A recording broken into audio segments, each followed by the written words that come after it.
Real power is when you feel everything, but react to nothing. Think about how often your day gets thrown off because of one text, one comment, or one wrong tone. You were fine, and suddenly your whole mood changes. That's not just stress, that's emotion leading your life. And if you don't stop it, it keeps happening. You say things you don't mean, you do things that don't help. You hurt people or you hurt yourself. Not because you're a bad person, but because you never learned how to pause. This isn't about ignoring your feelings, it's about learning how to lead them. It's about being able to sit in the middle of a storm and still choose your next move with clarity. When you master the power of not reacting, everything changes. You stay calm, you stay clear, you protect your energy. That's what this is about, how to stop letting emotions take over and finally lead your life with strength. Chapter 1. Face the urge to react without needing to obey. You're going to face moments in life that shake you. Moments when something someone says hits you hard, when someone's tone sounds disrespectful, when a message you didn't expect shows up and stirs something in you. In those exact moments, something inside you wants to react. You feel it in your chest, maybe in your throat, maybe even in your hand. It builds up fast, and the first thing your emotions want is a reaction. But here's the truth. Just because the urge is there doesn't mean you have to follow it. You can feel the tension rise and still not act on it. That's the start of real power. That's when you begin to gain control over your emotions instead of letting your emotions control you. See, the world doesn't teach us how to pause. It teaches us to respond quickly, to defend ourselves, to speak up when we feel challenged, to prove we're right, to fire back if we're hurt. And that's why so many people stay stuck. They live their whole lives obeying every single emotional impulse they feel. They think their emotions are the truth. But emotions are not facts. They're signals, and signals are meant to be read, not obeyed. There is a space, a very small one, between the emotion you feel and the action you take. Most people ignore that space. Strong people train themselves to use it the moment something upsets you. There's a split second where you feel the heat, you feel the tension, your thoughts start racing, and in that split second you have a choice.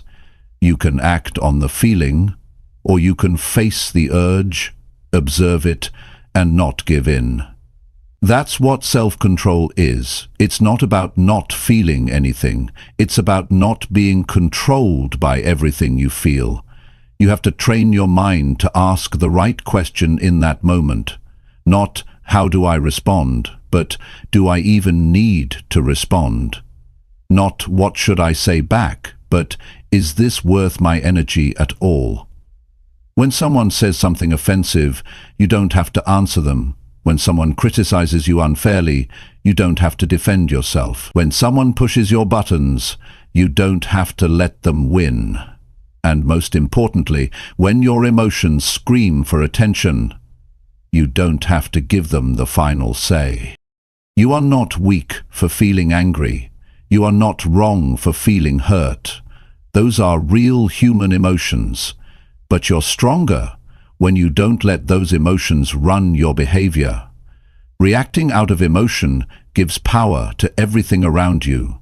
Choosing not to react gives power back to you.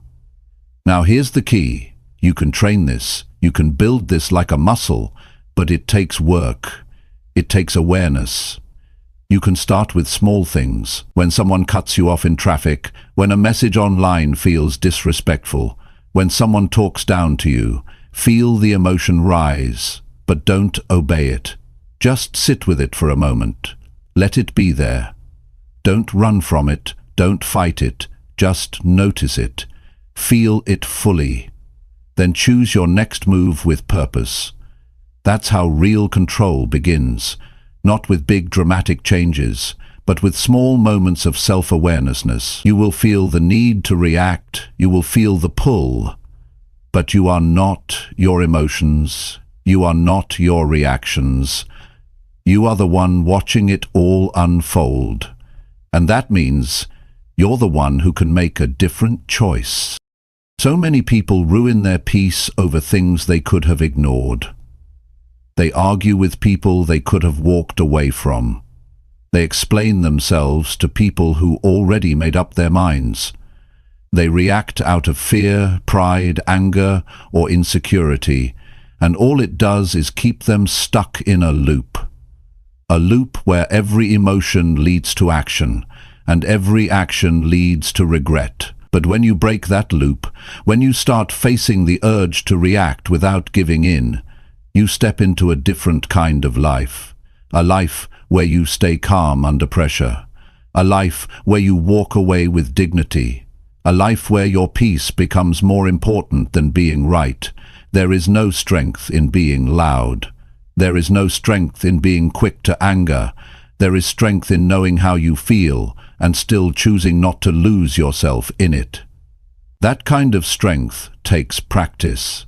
It takes patience. But it pays off in every area of your life. You will have better relationships because you're no longer overreacting to small things. You will have more confidence because you're no longer emotionally controlled by other people.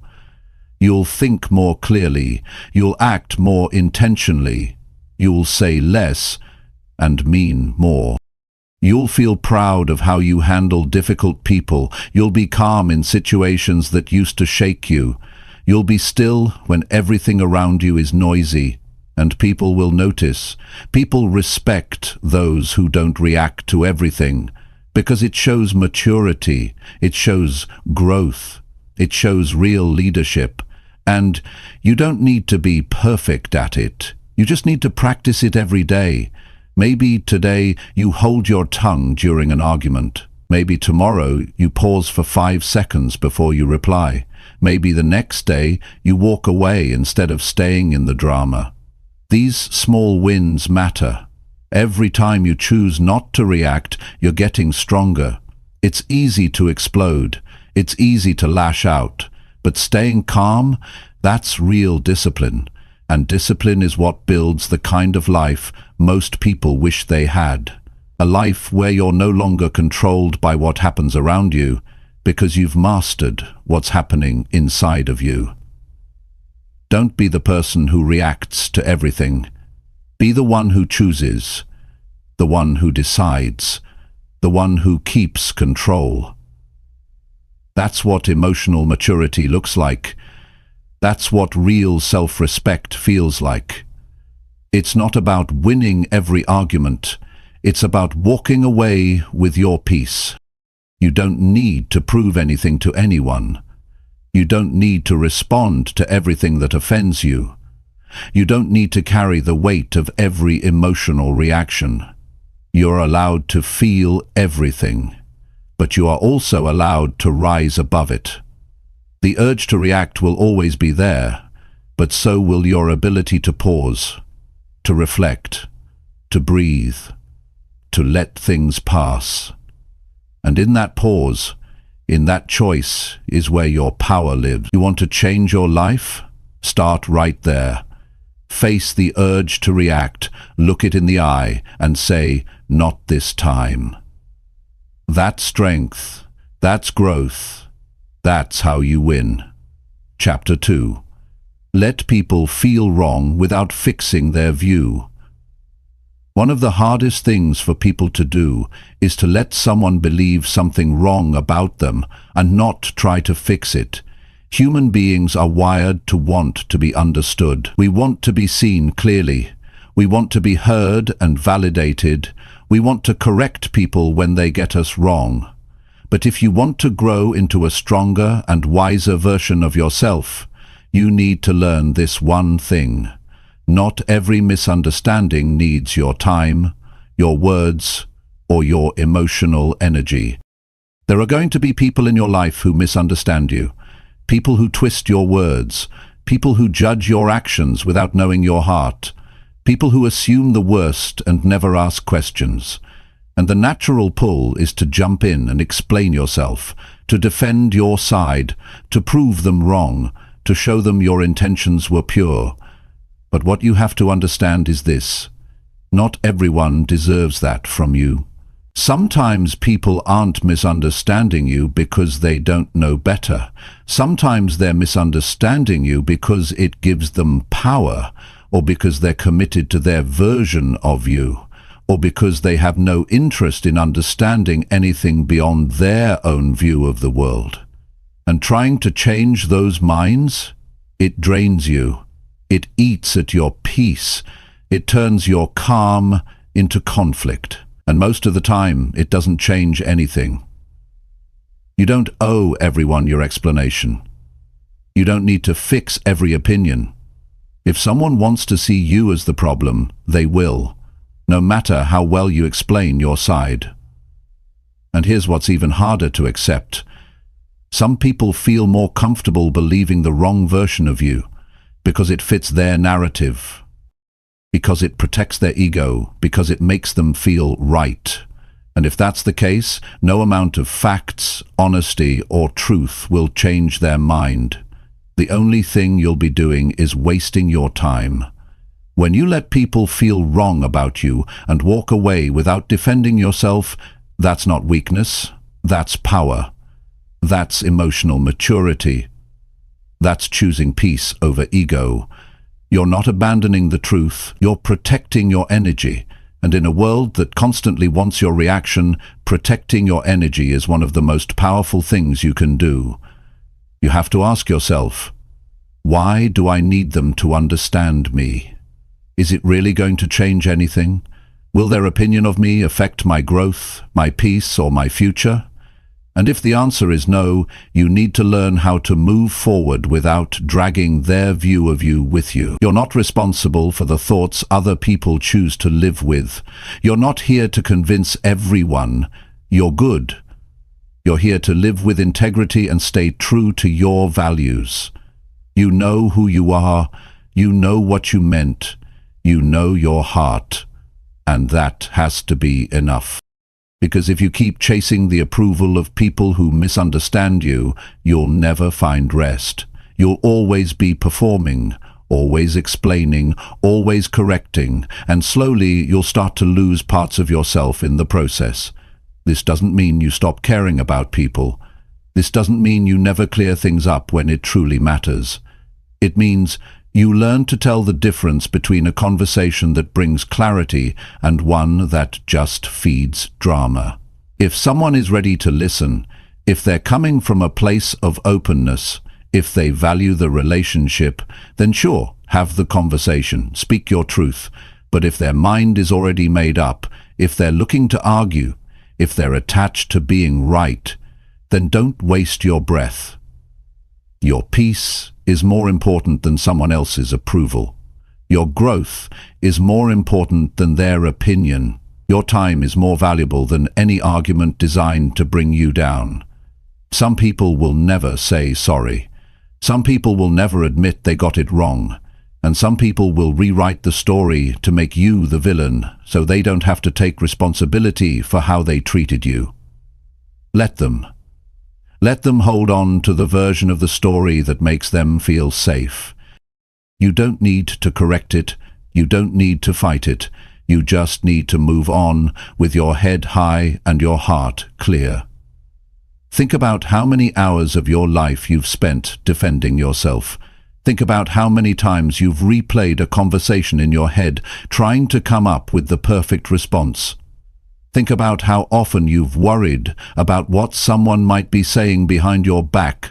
All of that is energy being taken away from the things that actually matter: your goals, your healing, your future, your self-respect. When you stop needing everyone to see you a certain way, you become free. You stop living in response to other people's opinions. You stop being reactive. You stop chasing approval. And you start choosing peace. You start showing up for yourself. You start showing up for your voice when it counts, not when it's being demanded. You have to remind yourself, Not every battle is worth fighting. Not every opinion is worth addressing. Not every person is worth convincing. And the people who truly matter, the people who care about you, who respect you, who value truth, they will ask questions. They will listen. They won't assume the worst. They will give you room to be human, to be misunderstood, to be more than just their perception. But those who don't, let them go. Let them believe what they want. Let them feel wrong, and let yourself feel free. The urge to explain yourself will come up strong. It will come up fast. But pause. Ask yourself, what's the cost of this reaction? What am I giving up to be understood by someone who doesn't want to understand me? Is it worth it? Most of the time, it's not. And here's the truth. People will talk whether you explain yourself or not. People will judge whether you defend yourself or not. People will create stories whether you clear things up or not. So stop making their opinions your job. That's their mind. That's their business. You stay focused on yours. There is a calmness that comes when you no longer feel the need to be right in everyone's eyes, when you no longer need everyone to see the real you, when you accept that some people will always see you through the filter of their own fear, jealousy, or misunderstanding. You didn't come here to make everyone happy. You didn't come here to be liked by everyone. You came here to grow, to live with purpose, to walk in truth, to become someone you're proud of. And that journey does not require fixing every false idea someone has about you. So walk your path. Be kind, be honest, be strong. And when someone misreads you, misjudges you, or misunderstands you, pause, breathe, and ask yourself if you really need to say anything at all. Most of the time, silence is your strength. Moving forward is your answer, and peace of mind is your reward. Let them feel wrong, and keep doing what's right. Chapter 3. Sit with tension instead of escaping it fast. Most people run from discomfort the moment it shows up. The second something feels off, they reach for something to escape it. Some reach for their phones. Some start talking just to avoid the silence. Some distract themselves with food, noise, or mindless habits. But very few people learn how to just sit with it. To sit with that tight feeling in the chest, the restlessness in the body, the urge to move, to react, to avoid. The truth is, if you want to grow stronger emotionally, you have to stop escaping discomfort and start learning from it. Tension is not the enemy. It's not something to get rid of. It's something to sit with, to understand. It's your body's way of signaling that something inside you needs attention, not avoidance, not escape, attention. And if you always run from that signal, you'll never deal with the real issue. You'll just stay on the surface. You'll just patch things up. But that tension will come back again and again, until you finally stop and feel it. When you sit with tension, you're not giving in to it. You're observing it. You're letting yourself feel without the pressure to fix it instantly. You're learning to stay calm in the middle of it. And that's where real growth begins. It's in those uncomfortable moments where most people check out. That's exactly where you need to check in. Discomfort teaches you more than comfort ever will. It shows you what you avoid. It reveals where your patience ends. It highlights your pattern, and if you're willing to stay present with it, even for just a few minutes, it will tell you the truth about yourself. You won't like everything you see. You'll notice how quickly your mind jumps to distractions, how fast you try to fix things, how you try to escape what's hard to feel. But that awareness is powerful, because once you notice it, you can change it. You can train your mind to stay put. You can train your body to breathe through it. You can train yourself to not react the way you used to. You're not weak for feeling tension. You're human. Every single person on this planet feels it. The difference is how they deal with it. Some people avoid it, and they stay stuck. Others face it, and they grow. You get to choose which one you become. When something uncomfortable happens, a difficult conversation, a moment of silence, a thought you don't want to think, pause. Don't reach for anything. Don't rush to change the feeling. Just sit. Notice your breath. Notice where the tension sits in your body. Is it in your stomach, your shoulders, your jaw? Just notice it. Don't try to change it. Don't judge it. Just feel it. This is the space where you build real emotional strength.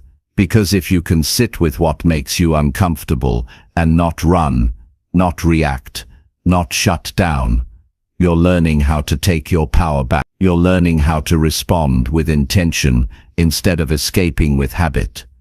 Most of the trouble in people's lives doesn't come from what they feel. It comes from what they do to avoid what they feel. They say things they don't mean. They make decisions they later regret. They act out of panic, stress, or fear. Not because they're bad people, but because they never learned how to sit still in a hard moment. If you train yourself to sit with tension, you'll notice something strange happens. It doesn't stay as long as you think. It's the resistance to it that makes it feel worse. But when you allow it to be there, it often softens. Your mind becomes clearer, your thoughts slow down, your heart rate settles, and in that stillness, you begin to see things more accurately. You don't have to solve everything in the same moment you feel it. Sometimes your job is just to feel it, and let it pass through. You're not broken because you feel overwhelmed. You're not doing life wrong because you feel pressure. The goal isn't to avoid tension forever. The goal is to not be controlled by it. There's a deep kind of peace that comes when you stop reacting to every uncomfortable feeling, when you don't need to fix it immediately, when you don't need to hide from it, when you can just sit, breathe, and observe. That's the kind of peace that can't be shaken easily.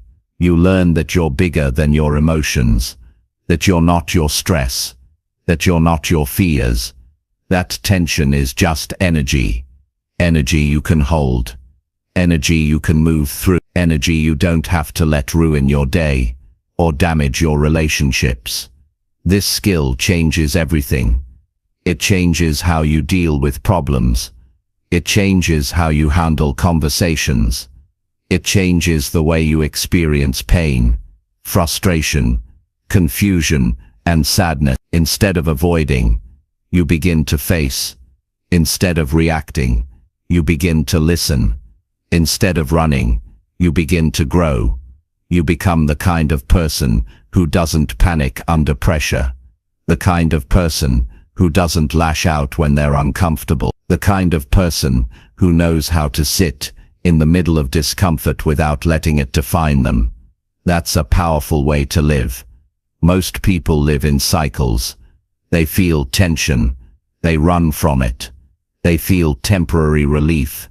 And then the tension comes back stronger. And each time it comes back, they feel more stuck. But the cycle breaks the moment you sit with the feeling, instead of escaping it. That's where healing begins. That's where strength starts. You have to practice this.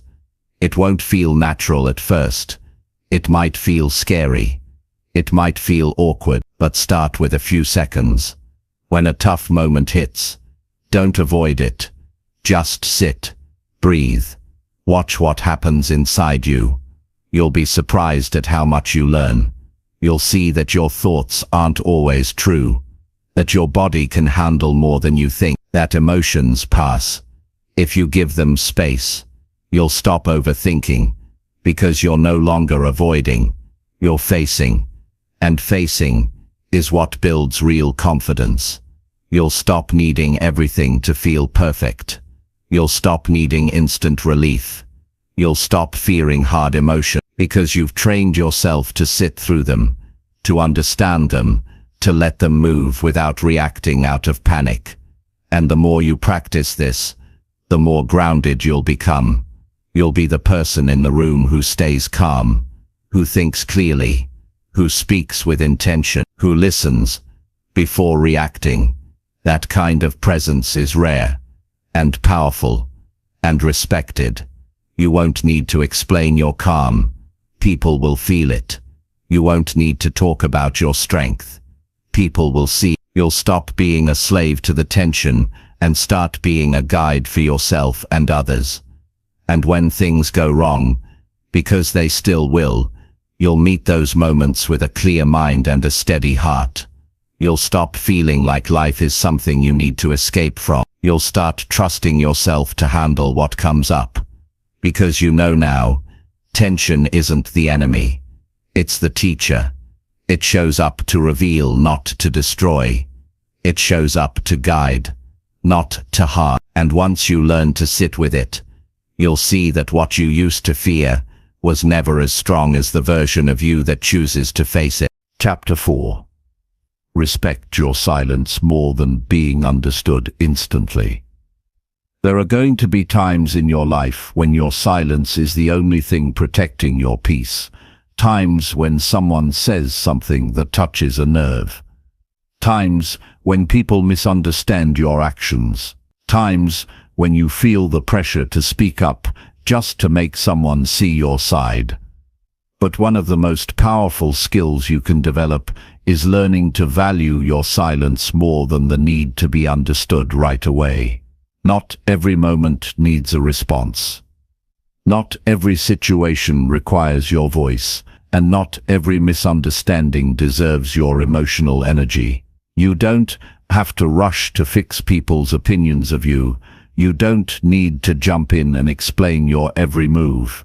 You don't owe anyone instant access to your thoughts just because they demand it. Silence gives you something no conversation ever can. Space. And space is where clarity lives. It's where you slow down long enough to see things for what they really are. And in that space, you get your power back. Most people talk because they're uncomfortable with being misunderstood. They think if they don't explain themselves right away, they'll lose control of the situation. But the truth is, chasing understanding too fast often makes things worse. It leads to over-explaining. It leads to saying things you didn't really mean. It leads to reacting from emotion rather than thinking things through. That's not control. That's fear, wearing the mask of urgency. When you learn to sit in your silence, you stop giving away your emotional energy so easily. You stop feeling the need to be right in the moment. You stop needing to control what others think. And you begin to respect your inner world more than the outside noise. That's a powerful shift. That's where you stop being reactive and start being intentional. It doesn't mean you stay silent forever. It doesn't mean you suppress what matters. It means you pause long enough to make sure what you say adds value, not more confusion. It means you speak when you're clear, not just when you're triggered. It means you protect your voice by not wasting it on situations that don't deserve it. There's wisdom in silence. There's strength in not reacting. There's discipline in holding back when every part of you wants to jump in. But that's where your growth lives. In that tiny space between what you feel and what you say. Most people skip that space. But when you learn to live in it, you become harder to shake. You don't get pulled into every argument. You don't rush to defend yourself. You don't say things just to be heard. You speak from a grounded place. And that makes every word you say carry more weight. Sometimes the most powerful thing you can say is nothing. Not because you don't care, not because you're weak, but because you know not every situation needs your voice. You've seen what happens when you talk too fast. You've seen what happens when you explain too much.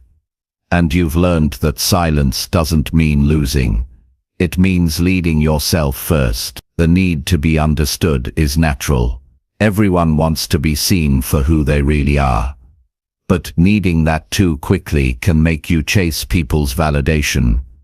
And chasing validation always leads to frustration. Because no matter how well you explain yourself, some people won't get it. Some people aren't listening to understand, they're listening to respond. Or worse, they're listening to judge. So you give them your truth, and they twist it. You open up, and they ignore it. You try to clarify, and they argue harder. And in the end you feel drained. That's why you need to ask yourself before speaking. Is this the right time? Is this the right person? Is this the right energy? And if not, honor your silence.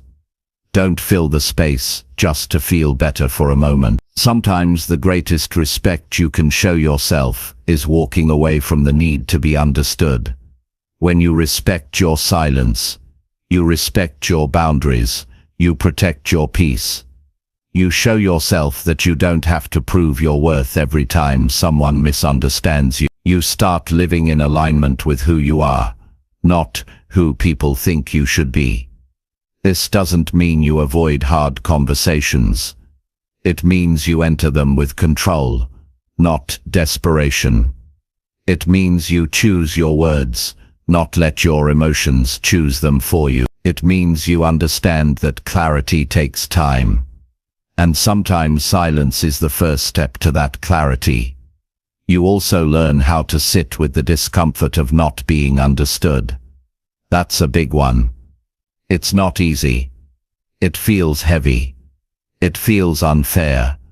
But it builds something important in you. It teaches you to trust your own understanding of yourself. Because if you always need someone else to see your value before you can feel stable, you'll never have peace. You'll always be performing. But when you hold your silence in a moment of misunderstanding and stay grounded, you show yourself that your worth isn't up for debate. Not everyone will understand your silence. Some will take it as distance. Some will think you're ignoring them. But that's not your responsibility. Your job is not to make everyone comfortable. Your job is to stay true to your emotional needs. And if silence is what keeps you clear, then that's what you honor. There are people who will push you to speak before you're ready. They'll say you're avoiding. They'll say you're being passive, but they don't understand what it takes to hold back when your heart wants to scream. They don't see the strength it takes to pause, to reflect, to not let your emotions lead the moment. That's not passiveness. That's restraint. That's wisdom. That's leadership, starting with yourself. The more you respect your silence, the more you'll see how much noise in your life was unnecessary. You'll look back and see how many situations didn't need your voice. They needed your distance. How many arguments didn't need your defense. They needed your silence. How many moments didn't need your reaction. They needed your calm. And you'll start noticing the difference in your energy. You'll feel lighter. You'll feel more in control. You'll feel proud of how you handled what once would have thrown you off. That's not just emotional strength. That's emotional maturity. And that kind of maturity transforms your relationships, your decisions, and your future. You don't have to explain yourself to everyone. You don't need to be understood instantly to be okay. You can be misunderstood and still stay grounded. You can be judged and still stay peaceful. You can be questioned and still stay clear. The power is in your pause. The strength is in your silence.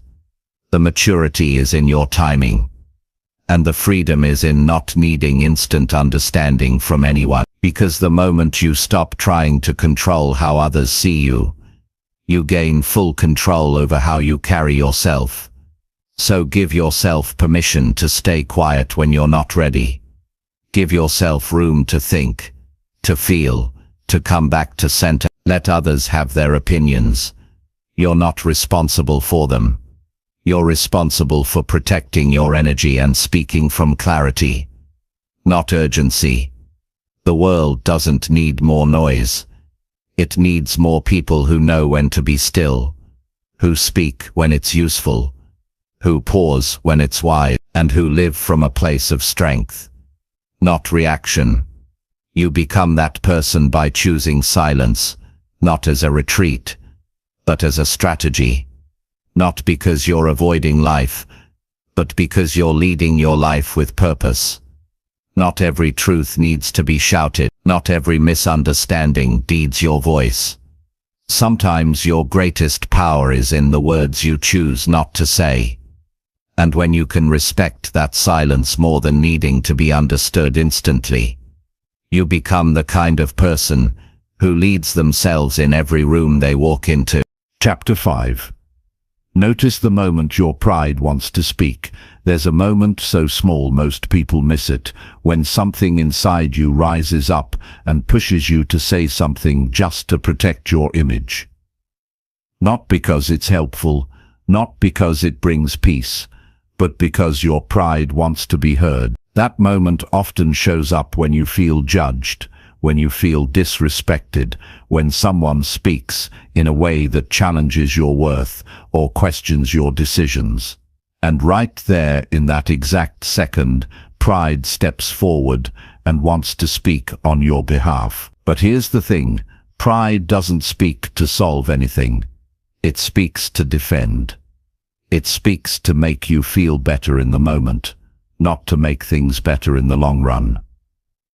It speaks to hold on to power, even if it costs you peace. And if you don't learn how to catch that moment, you'll keep falling into the same trap, reacting in ways that feel good for a second and bring regret for days. Pride has a voice, and it's loud. It wants to interrupt, it wants to prove, it wants to make sure you don't look weak, don't look small, don't look wrong. And when pride speaks, it doesn't care about the relationship. It doesn't care about understanding. It doesn't care about truth.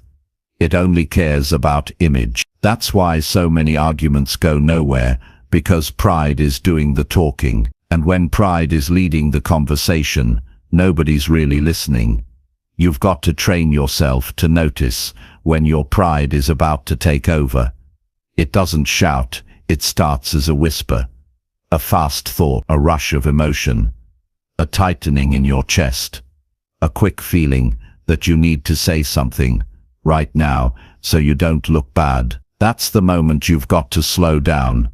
That's where your power is, not in speaking, but in recognizing. When you feel that urge rising up, pause and ask yourself, why do I need to say this? Is it because it's true and helpful? Or is it just my pride trying to win? If it's pride, you've got a choice. You can let it speak and feed the conflict, or you can step back, hold your ground in silence, and let the moment pass without losing your peace. It takes emotional strength to sit with your pride and not obey it. It takes clarity to see that just because you feel the need to respond doesn't mean the response is necessary. And most of all, it takes maturity to value your long-term peace over your short-term ego. Pride always wants the last word. It wants to be right, but being right doesn't always make things better. It doesn't always make you stronger. In fact, it often leaves you more frustrated, more drained, more disconnected, because in the process of trying to win the moment, you lose the bigger picture. You'll be tested in moments when people speak carelessly, when they criticize your effort, when they underestimate you, when they tell the story wrong, and pride will be the first voice to rise. But that doesn't mean it's the one you have to listen to. Notice how pride turns small things into big fights, how it makes you say things you didn't plan to say, how it keeps you stuck in cycles of conflict and regret. And the more aware you become of it, the more power you gain over your responses. There's strength in silence. There's power in pausing. There's wisdom in letting your pride speak only inside your mind, but not out loud. You can hear it without giving it the microphone. You can acknowledge it without letting it lead the way. Because real confidence doesn't need to shout. It doesn't need to prove anything. It knows when to speak and when to stay quiet. It knows when to defend and when to let things go. It knows that not every comment deserves a response, and not every opinion needs to be corrected. And that's where your peace starts to grow, in the space between feeling triggered and choosing not to act on it, in the gap between being misunderstood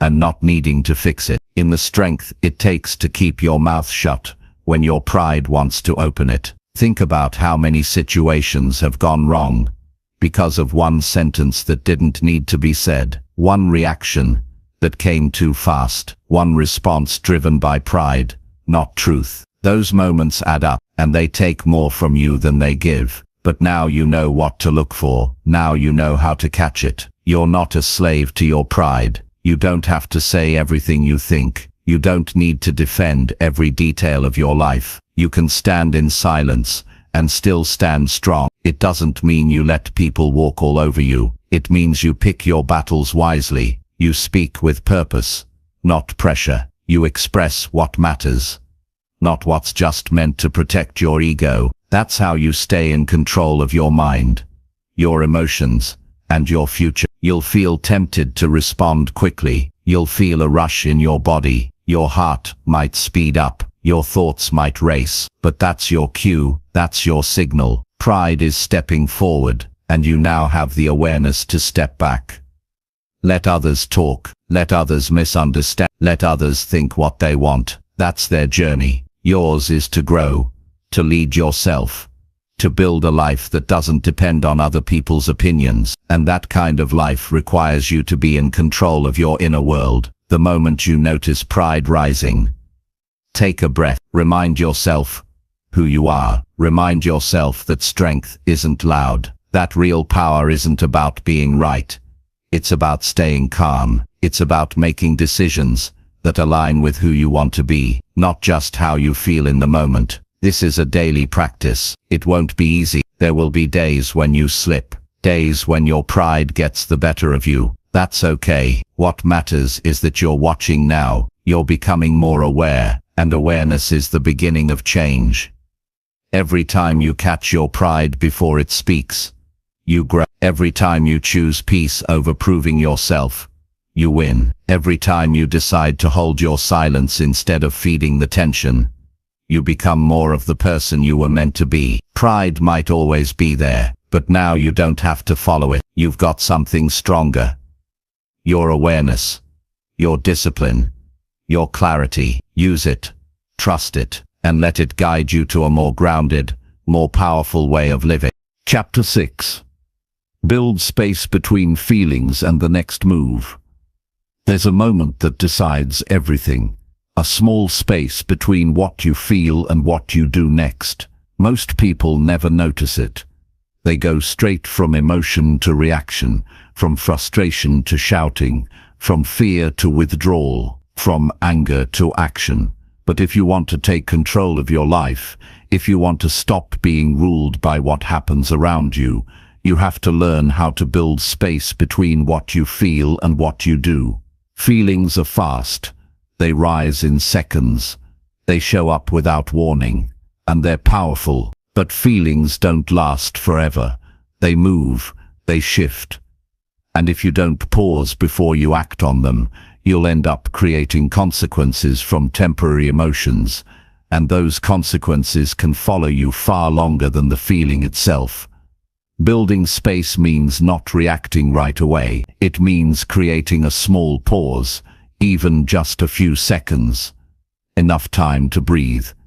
Enough time to think. Enough time to choose how you want to respond instead of being pulled into the heat of the moment. That space is where your discipline lives. That space is where your growth begins. You don't have to act just because you feel something. That's what children do. They cry when they're uncomfortable. They shout when they're angry. They hit when they don't get their way. But you're not a child anymore. You have the ability to think, to reflect, to decide what kind of person you want to be, even when you're triggered. Most problems don't come from what people feel. They come from the actions that follow those feelings.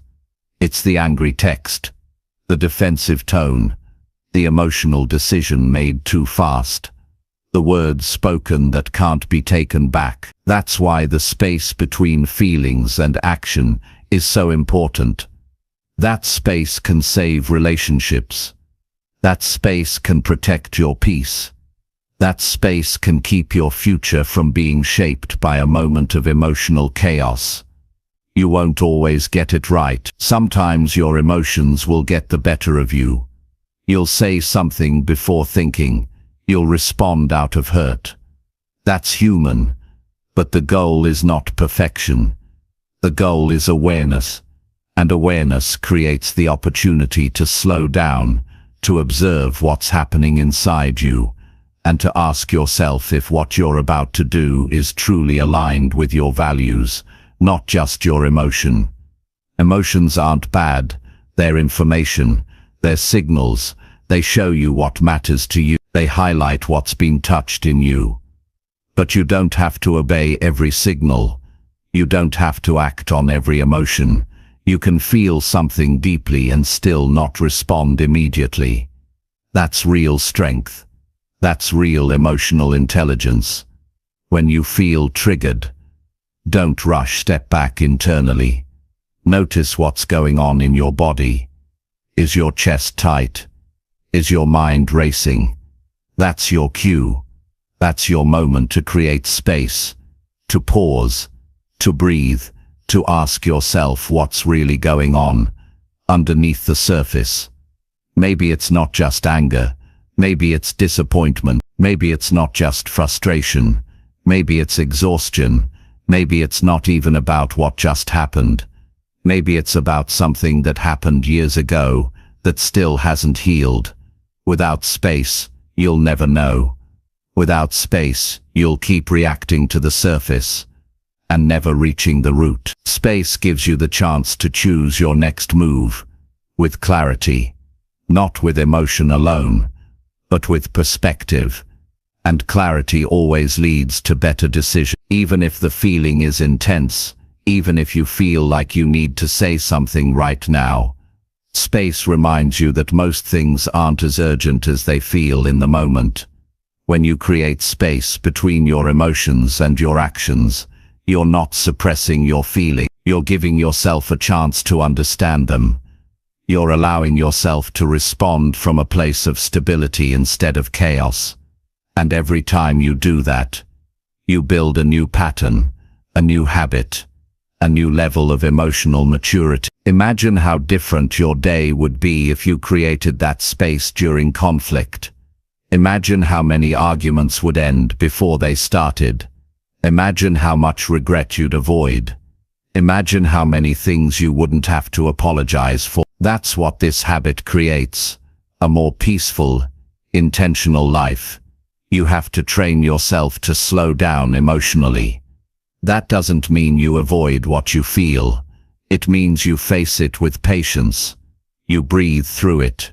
You ask questions instead of jumping to conclusions. You give yourself the gift of not reacting on impulse. People will challenge you. Life will throw things at you. And your emotions will respond. That's normal. But your actions are still your choice. That's where your freedom. You don't have to act out every time something pushes your buttons. You can learn to pause, to sit, to breathe, and then to decide. This practice doesn't just help you stay calm, it helps you understand yourself. You begin to see your emotional triggers more clearly. You notice the pattern. You learn what situations affect you the most. And from that awareness you start to grow. You don't just manage emotions. You master them. You don't just avoid conflict. You learn how to navigate it with wisdom.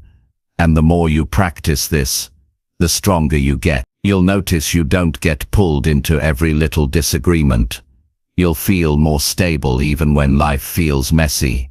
You'll become the person who others trust in tense situations, because they know you won't react with drama. You'll be known for your steadiness, and steadiness is a rare and valuable strength. This is what leadership looks like. Not control over others, but control over yourself, leading your emotions, leading your reactions, leading your choices. And it all starts in that small space between feeling and action. You don't need to explain yourself to every opinion. You don't need to correct every misunderstanding. You don't need to say something every time you feel hurt. Sometimes the strongest thing you can do is pause, observe, and keep your power. Think of that space as your shield. It protects your peace. It filters your reactions. It keeps your emotions from leading your life. And the more you practice it, the more it becomes your way of being. You start responding from wisdom instead of wounds, from clarity instead of confusion, from strength instead of fear. And here's something to remember. The world doesn't slow down for you. It keeps moving. People keep talking. Life keeps throwing situations your way.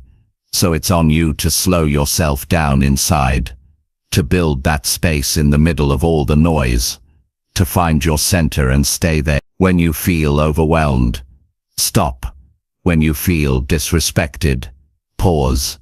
When you feel misunderstood, breathe. Let the emotion rise. Let it be felt. But don't let it push you into a reaction you'll regret. Let it move through you. Let it teach you. Let it remind you that you're in control of what happens next. That's where your transformation begins. In that quiet space where nothing has happened yet, but everything can change.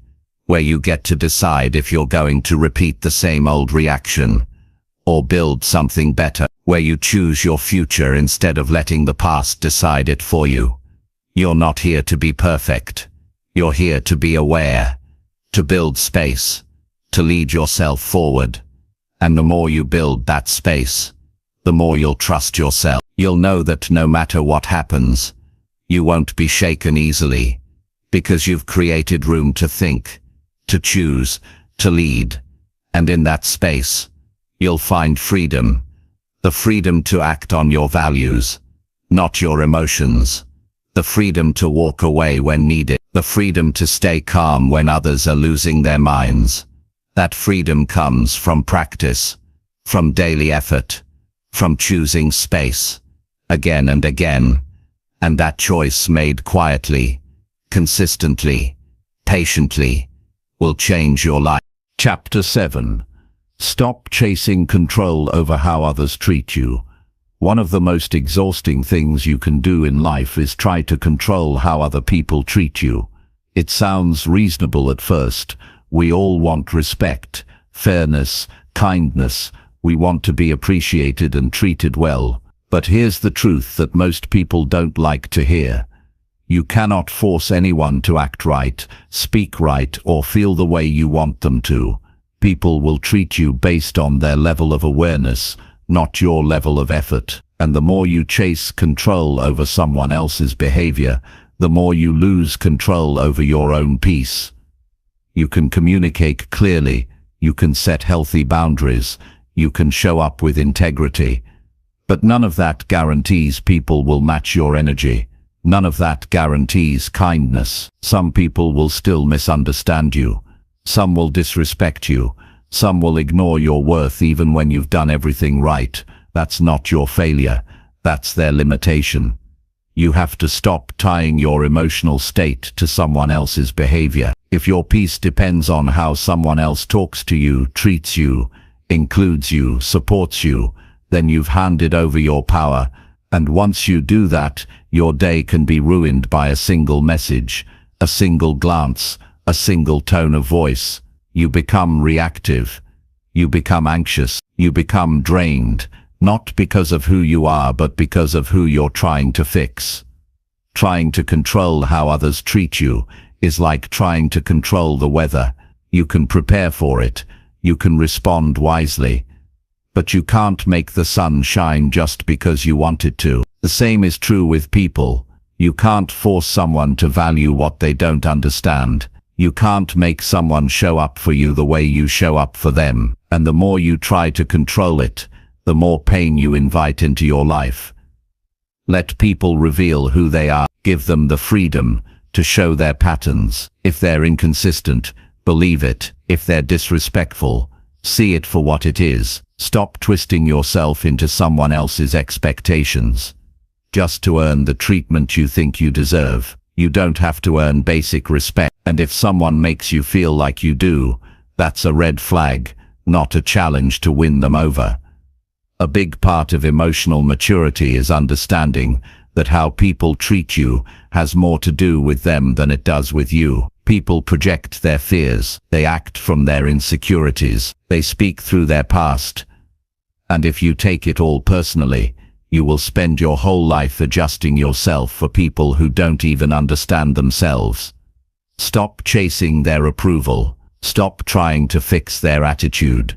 Stop bending your values just to keep someone comfortable. If you need to constantly remind someone how to treat you, they're not your people. Respect is not something you should have to beg for. It's something that should be given freely, not earned through emotional labor. Now, this doesn't mean you become passive or accept mistreatment. It means you shift your energy. You stop focusing on changing them and start focusing on choosing you. You walk away from what drains you. You step back from what confuses you. You let silence speak where words no longer work. That's not giving up. That's self-respect in action. When you stop trying to control how people treat you, you free up your energy to control how you respond. You build a stronger inner world. You start listening to your own needs more than someone else's demands. And most of all, you stop trying to change people who don't want to change themselves. You'll find peace, not by fixing everyone, but by deciding who you allow into your space. You get to choose the standard. You get to choose how close people stand to your heart, and the way they treat you gives you all the information you need. You don't have to convince them. You don't have to teach them. You just have to believe them the first time they show you who they are. Let go of the need to manage other people's behavior. Let go of the need to be liked by everyone. Let go of the pressure to be the one who always understands, always forgives, always adjusts. Your job isn't to make people treat you better. Your job is to treat yourself with so much respect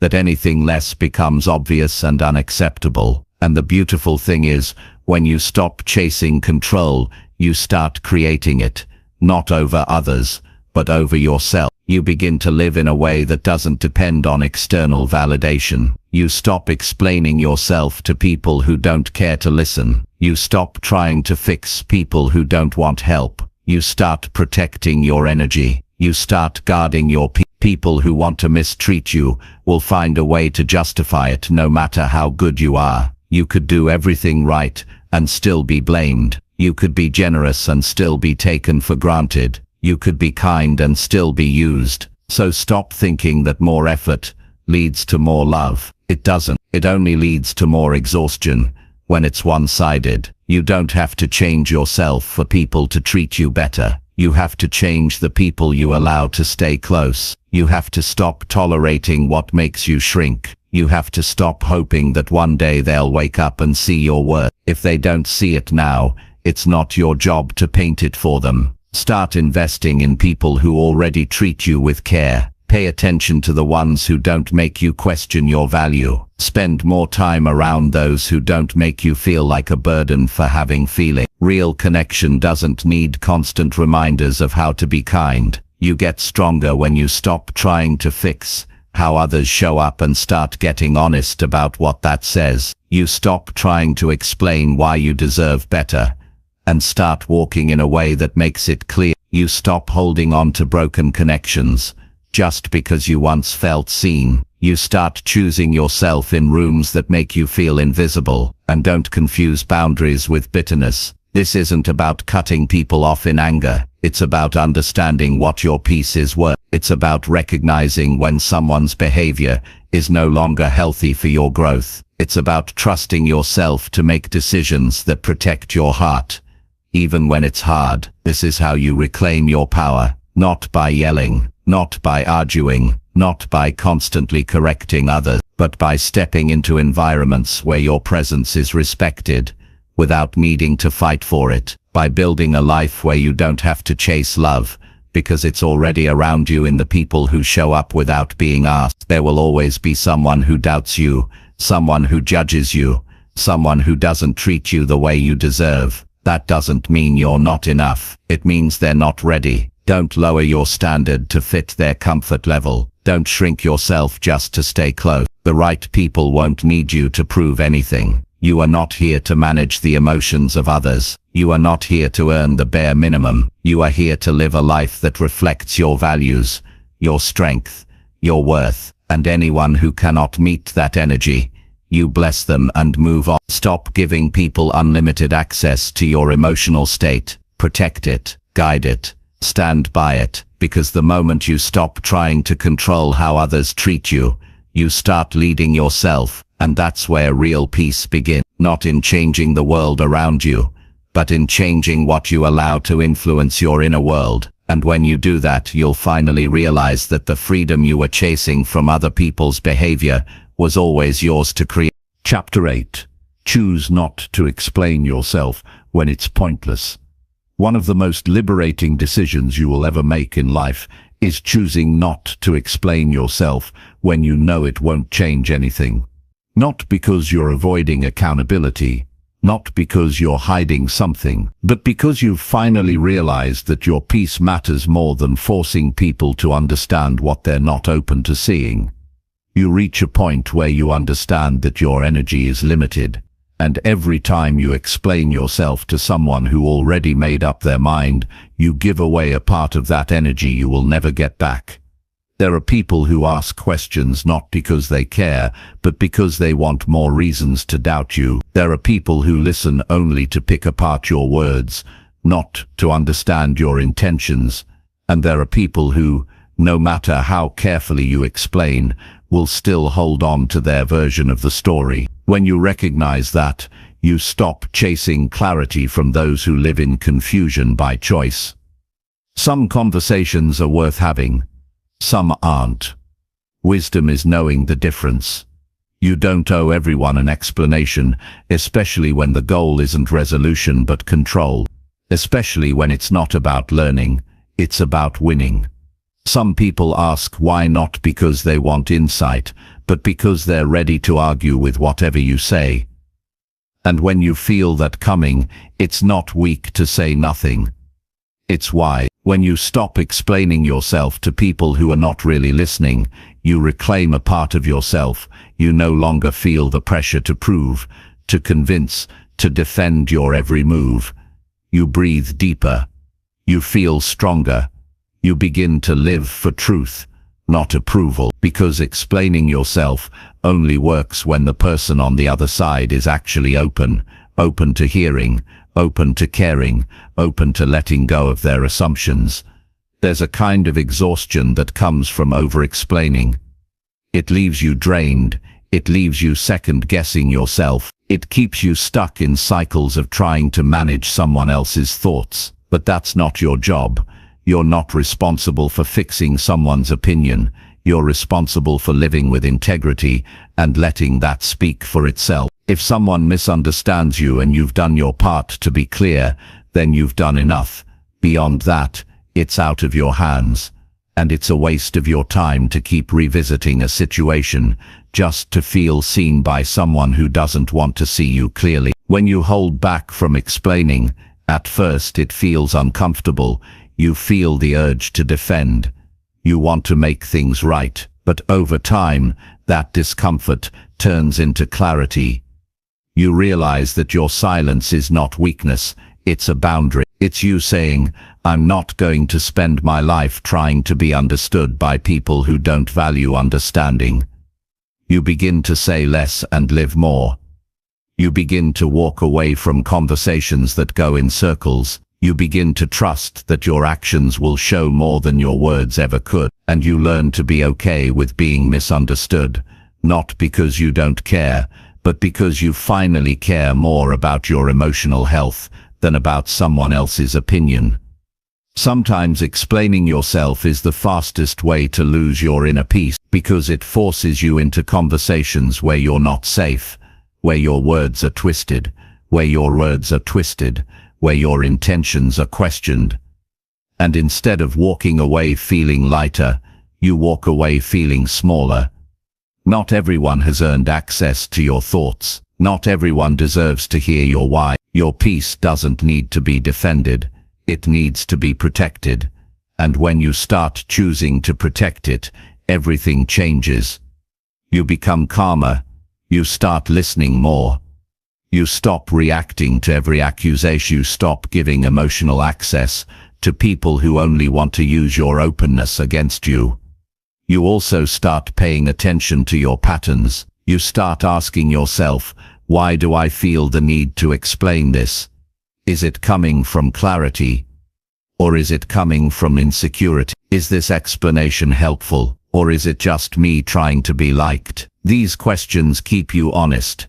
They help you see when you're explaining from strength and when you're explaining from fear. You will feel the pull to explain yourself in moments of pressure. When someone questions your decision, when someone misreads your silence, when someone labels you without knowing your story, that pull will be strong. But just because you feel it doesn't mean you have to follow it. You can sit with it. You can breathe through it. You can let it pass. And what you'll notice is that the people who really care, the ones who matter, they don't need long explanations. They already understand your heart. They already know your character. And when they don't, they ask with humility, not judgment. They give you space. They listen. They don't demand instant clarity. And those are the people who are worth your effort. But the ones who question your motives, ignore your history, and press you for answers just to feel right. You don't need to explain yourself to them. That's not growth. That's a trap. And every time you fall into it, you shrink a little. You lose a little of your clarity. But when you step back, when you say less, when you hold your ground in silence, that's when you rise. You learn that silence doesn't always mean avoiding. Sometimes it means protecting. Sometimes it means choosing not to argue with someone's version of you. Sometimes it means respecting yourself enough to not waste another minute justifying what you know is true in your heart. You are not here to meet everyone's expectations. You're here to live in alignment with your values, to move with purpose, to make decisions that support your peace. And if someone can't understand that, no explanation will ever be enough. Stop explaining why you need space. Stop explaining why you've changed. Stop explaining why you chose your path. If it matters, your life will show it. If they care, they will understand it.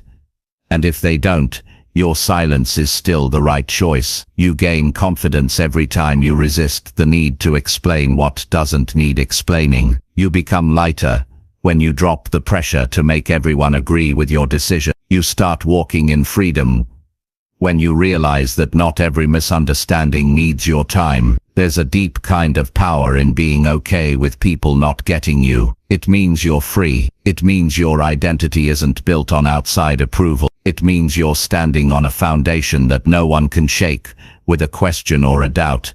Live in such a way that you don't need to explain your every move. Be so rooted in your intention that silence feels stronger than explanation. Trust that your truth will speak, even if your words don't. And when it's pointless to explain, don't.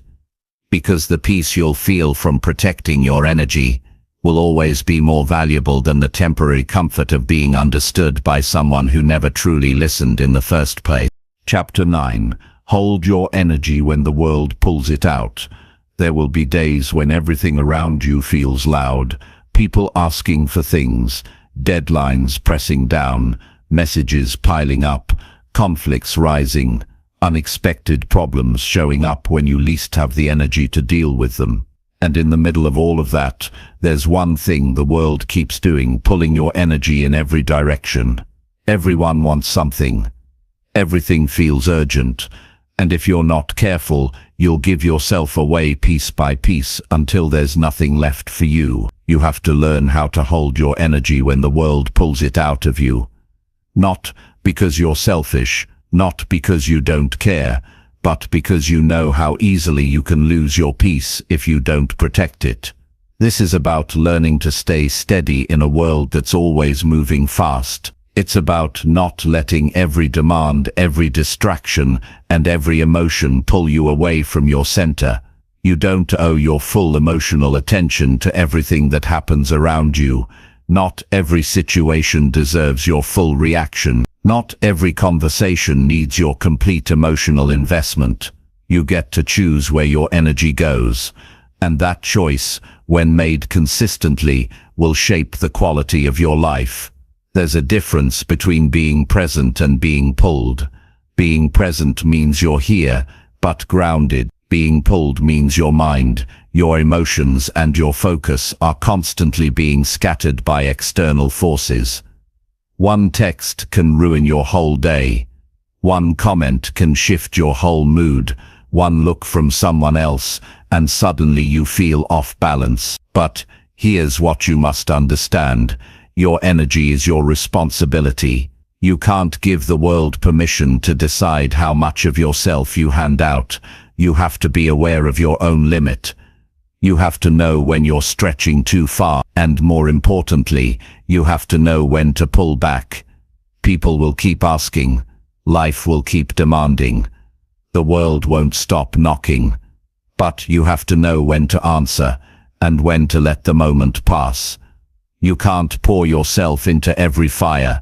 You can't chase peace by pleasing everyone, because if you try to meet every need, respond to every emotion, fix every problem, you will break down, not all at once, but slowly, daily, until exhaustion becomes your normal. Holding your energy is not about being distant, it's about being wise. It's about knowing that when your mind is tired, your decisions get weaker. When your heart is drained, your patience gets shorter. When your energy is scattered, your focus disappears. And when you live like that for too long, you forget who you are. So slow down, pay attention to what drains you.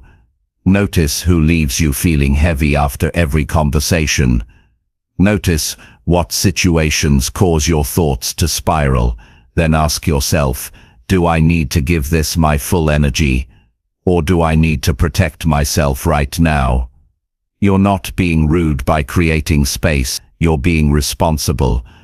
Because the version of you that shows up tired, reactive, or overwhelmed isn't helping anyone. When you hold your energy, you become more clear. You make better choices. You stay calm in difficult moments. You're able to give from a place of strength, not obligation. The world often teaches you that giving everything is a sign of love, but that's not love. That's burnout. That's emotional exhaustion, dressed up as kindness. Real love starts with self-respect. And self-respect says, I can care deeply about others without losing myself in the process. You also have to stop giving emotional access to people who don't know what to do with it. Just because someone pulls at your attention doesn't mean they deserve your energy. You are not a solution to every problem. You are not a reaction to every emotion. You are allowed to be still when the world is loud. You are allowed to say no without guilt. You are allowed to choose peace over urgency. And don't mistake holding your energy for being disconnected. You're not pulling away. You're pulling inward. You're learning how to refill before you give. You're choosing strength over reaction. You're creating space inside yourself to breathe, think, feel, and choose instead of being driven by everything that happens around you. It's also important to recognize the patterns. Are you constantly feeling drained after certain conversations? Are you always tense after scrolling through your phone? Do you find yourself snapping at people because your mind is overwhelmed? These are signs. These are your body's way of telling you that you've let too much in, that you've opened the door to too many voices, that you need to pull back and recenter. Holding your energy means having the discipline to pause, to ask yourself before jumping in, is this mine to carry? Is this my problem to solve? Is this the best use of my time and strength right now?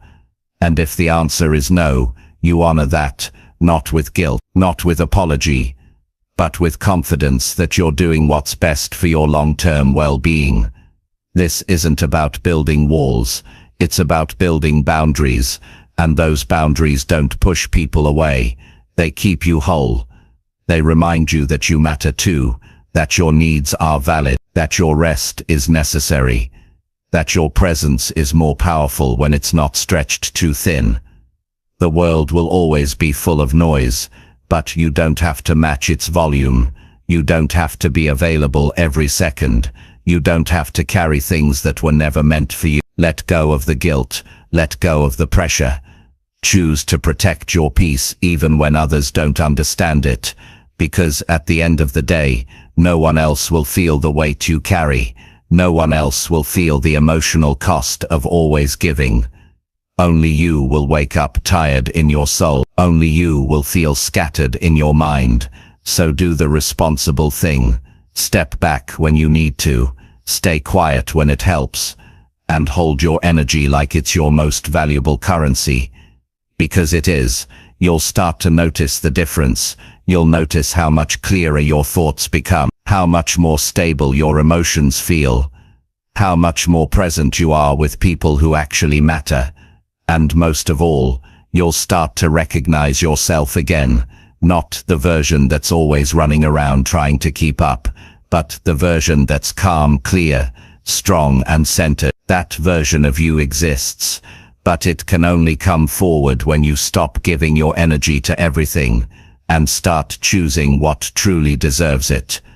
The world will still spin. Problems will still arise. People will still have expectations, but you will no longer be pulled in 100 directions by all of it, because you've made a decision to hold your energy, not out of fear, but out of wisdom, not out of withdrawal, but out of strength, not because you don't care, but because you finally care enough about yourself to stop pouring from an empty cup. Chapter 10. Decide to lead yourself before emotions lead you.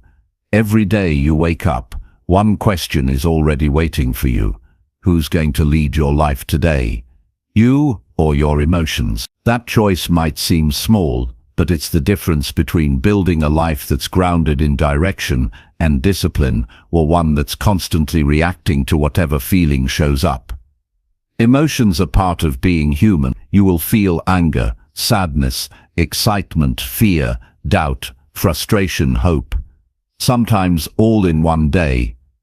But those emotions are not built to lead you. They are meant to be noticed, understood, and managed. You were never meant to follow every emotional wave. You were meant to lead yourself through them. Deciding to lead yourself means you take full responsibility for your reactions. You stop blaming your mood, your circumstances, or other people for how you show up. You realize that feelings are real, but they are not permanent. They pass, they change, and they often lie. If you let your emotions make your decisions, you'll keep changing direction every time something gets hard or doesn't feel good in the moment. You'll quit things you actually want. You'll damage relationships you care about. You'll say things that don't match who you are, not because you're a bad person, but because you didn't pause long enough to lead yourself first. The world is full of people who never learned how to lead themselves. They let frustration guide their words. They let fear decide their choices. They let insecurity shape their actions. And then they look around wondering why their life feels out of control. But the truth is, it's not the world, it's what they're allowing inside. They've handed the steering wheel to whatever feeling happens to be strongest that day. And the longer you live like that, the more out of alignment your life becomes. Leading yourself means you don't wait until everything feels perfect to act. You do what needs to be done even when you don't feel like it. You stay calm even when your mind wants to panic. You keep your standards high even when your emotions try to drag them low. That's not cold. That's not robotic. That's maturity. That's strength. That's leadership. And it starts from the inside out. You don't control what you feel. That part is natural. But you always control what you do with what you feel. And when you stop giving your emotions the final say, you begin to trust yourself more. You start walking through hard moments with more clarity. You stop avoiding discomfort and start facing it with purpose. You stop being driven by moods and start being driven by values. Most people wait for motivation. They wait to feel good before taking action. But real growth doesn't happen in those moments. It happens when you move forward despite how you feel. When you wake up tired, but still show up. When you feel offended but still choose to respond calmly. When you feel overwhelmed but still take one step forward. That's what it means to lead yourself. Your emotions will always offer you shortcuts. React now. Say what you want without thinking. Quit because it's uncomfortable. Blame others. Avoid the hard thing. But leadership says, pause, breathe, think, choose. Ask yourself what kind of person you want to be, and act like that. Not based on your current emotion, but based on your long-term vision. You don't build a strong life by obeying every emotional impulse. You build it by staying steady when everything inside you wants to escape. You build it by doing the right thing when the easy thing feels better. And every time you choose to lead yourself in those moments, you become a little more confident, a little more stable, a little more aligned with who you really are. Emotions are temporary, but their consequences can be permanent. One decision made in anger, one conversation spoken in frustration, one opportunity missed because of fear. All of these moments add up. But when you lead yourself, you start to slow things down. You start asking better questions. What matters most right now? What's the outcome I actually want? Is this emotion helping or hurting me? And based on those answers, you make a decision that reflects your strength, not your stress. People will say things that trigger you. Life will challenge you. Your plans won't always go smoothly. But if your inner world is led by discipline instead of emotion, you stay clear. You stop being shaken by everything around you. You stop falling for the same emotional traps, and you start building something that actually lasts. It doesn't mean you stop feeling. It means you feel deeply and still act wise. It means you give yourself space to process without letting your emotions push you into reactions you'll regret. It means you respect your feelings, but you don't let them run your life. When you start leading yourself, you stop being so easily influenced by the moods of others. You stop being dragged into every emotional storm. You recognize that someone else's bad day doesn't have to become yours. That someone's anger doesn't require your reaction. That someone's opinion doesn't have to shake your confidence. You begin to live from the inside out, not the outside in. And that shift gives you power. Because the truth is, the strongest people aren't the ones who feel the least. They're the ones who feel everything but still make wise decisions. They're the ones who know when to step back, when to speak, when to let go, and when to hold the line. They don't let the emotion of the moment destroy the foundation they've spent years building. Leadership is not about being in control of everything. It's about being in control of yourself, even when everything around you feels out of control. It's about making decisions that align with your values, not your moods. It's about building a life that you don't have to escape from when things get hard. Every time you choose to lead yourself first, you grow stronger. You start to develop trust with yourself. You begin to believe that no matter what comes up, you can handle it without losing yourself. And that belief creates confidence.